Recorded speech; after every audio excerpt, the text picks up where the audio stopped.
Gene Page was my big mentor. He arranged everything for Barry White. They would sit there the night before and they'd work all night on this chart. Sometimes the chart was 10 pages. I'd have to put it on a boom stand, and I'd have it 10 pages long. And Barry would listen to the intro, maybe the first verse, and he'd come out and he'd change everything. And here's the thing, he's been working all night. I remember those days, some of the sessions that I was on as if it were yesterday in my mind's eye, and a lot of them have to do with Barry White. At first it was Gene. I remember the first time I met Gene. Actually, I was writing tunes with a guy for Don Costa Productions. Wow. This was in '68, I think. And let me get this right now. We had 5 tunes or something, and Don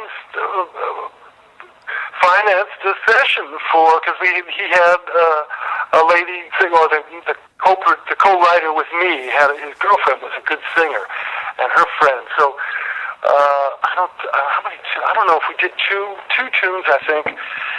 And Roy was my co-producer. He knew Gene, so he got Gene to do the arrangements, and it was the first time that I had ever done was really in the studio doing a record, and it happened to be for tunes that I wrote, co-wrote.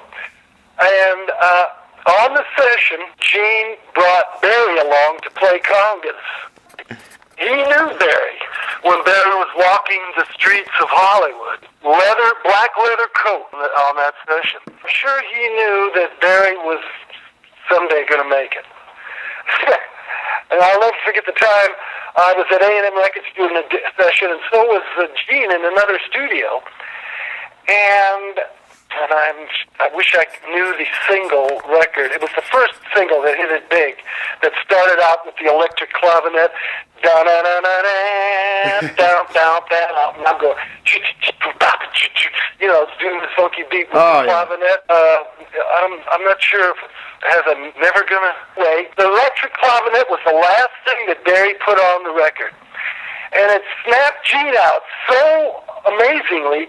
He's running down the hallway. When he sees me, he says, Ed, Barry's going to be a big star. And it was mostly because of this finishing of this record that, I hadn't heard it yet.